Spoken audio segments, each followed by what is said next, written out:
What's going on, guys? Motivated.j here. So today we're gonna actually check out professional boxer Gamboa's workout.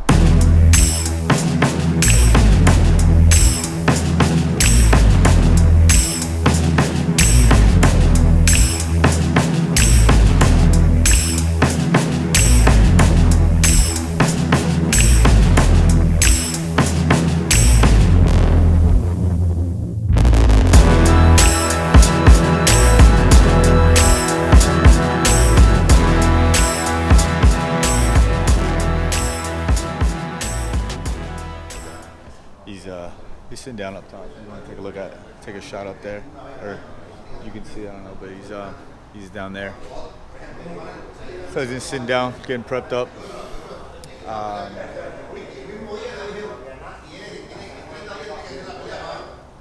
See if we can get some shots.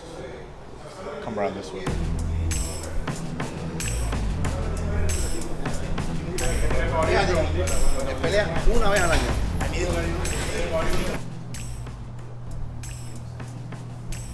See if you can go from that.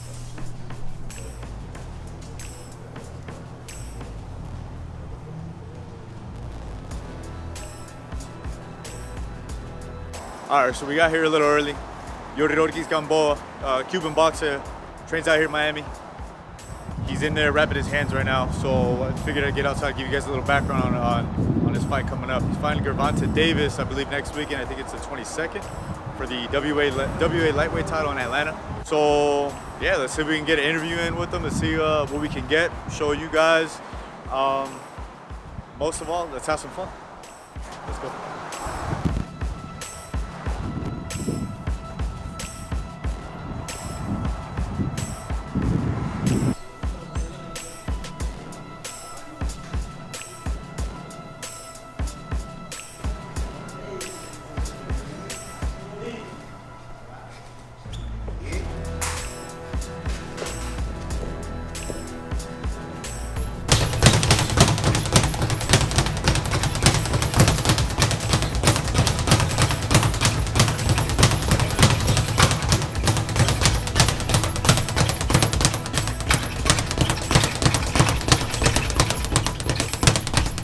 Terence Crawford dice que él sintió tu poder y que le dañaste. Entonces, siendo que él es un poquito más grande que Davis, si tú le dañas, ¿cómo piensas en terminar eso o terminarlo? Bueno, yo creo que la preparación mía se ha enfocado mucho más en tener un poquito de inteligencia y de ser un poco hábil arriba del ring frente a Davis. De todas formas, vamos a descartar nuestra fuerza porque dependemos de nuestra velocidad y fuerza. Y nada, en el ring vamos a ver qué es lo que trae David y con qué objetivo nosotros vamos a lograr. ¿Tú crees que va a ir la distancia?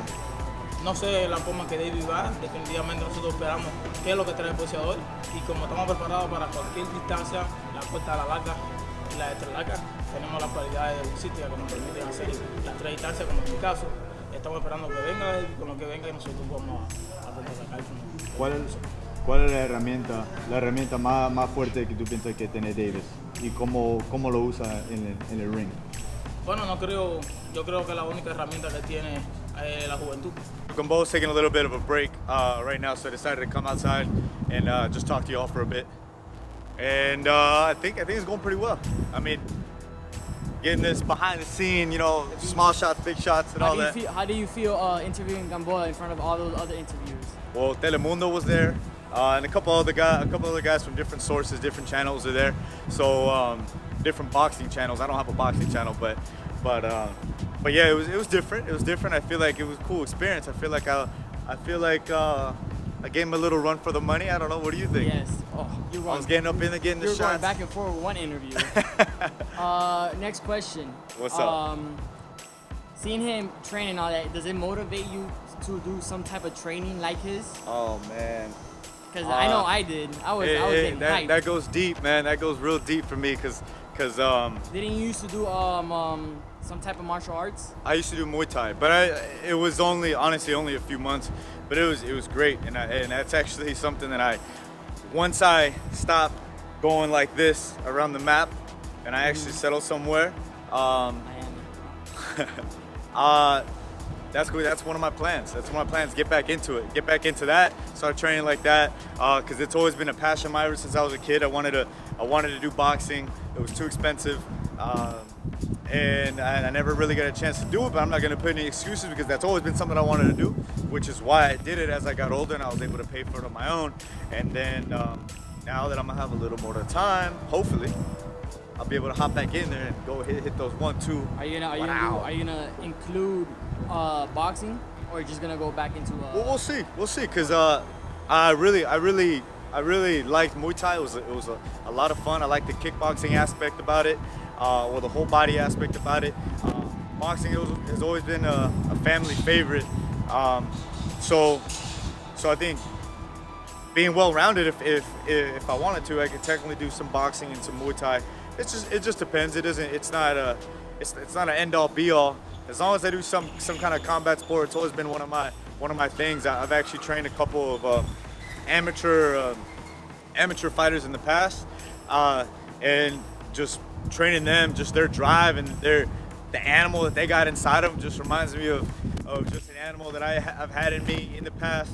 Not necessarily fighting, but when I was in the Marine Corps, so that kind of drives me to continue to drive them, if that makes sense. So I enjoy it a lot, and yeah, to answer your question, I would love to get back into it, yeah. And in the future. All right, last question. Yeah. Back to the interview thing. I was seeing that you were kind of struggling with your Spanish. Did you re-up on your Spanish when you came, when you were coming? So I lived in DR for 2 years, and before that, my Spanish was struggling, to say the least. My first language was Spanish. Growing up, when I went to school, I was forced to learn English when I first got to school. I was like that kid that didn't know English, but that got made fun of when he got there. So I learned English real quick. But because my family had just came, and all they taught me was Spanish. They had just came from Peru, so they had only been here a couple years by the time I got to school. And but anyways, yeah. So Spanish was my first language. But over time, and then me going to the Marine Corps and stuff, I didn't speak Spanish as much. So I definitely lost it over the years.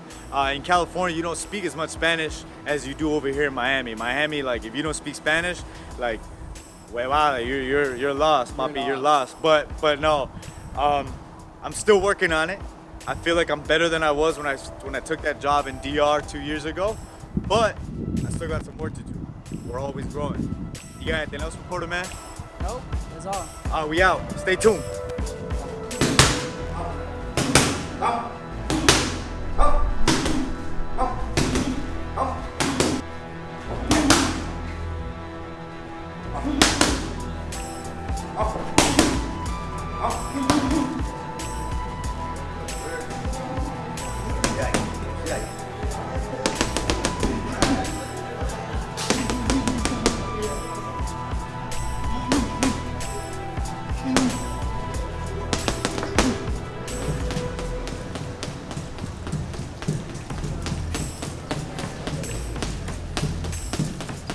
Everybody is betting on, well, this guy's a big puncher. He's a great puncher.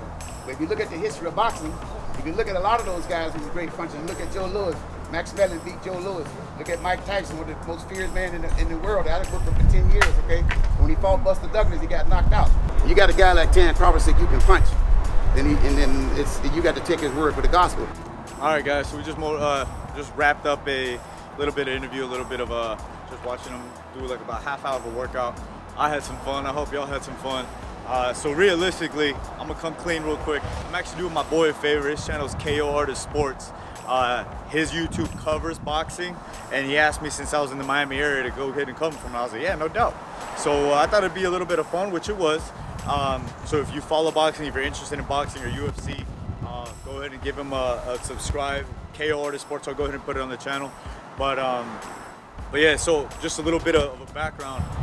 Boxing and fighting, mainly boxing, but all kinds of fighting now, more MMA and all that. Boxing has always been a family favorite for mine. So it's got a big background in my family. We used to have family come over, uncles come over, have barbecue some meat, and then we'd all just watch big fights. I remember watching De La Hoya and all these other fights. I remember De La Hoya when he got knocked down, got hit in the button.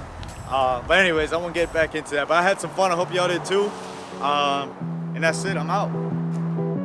Hey, that's not your car. Hey, that's not your car.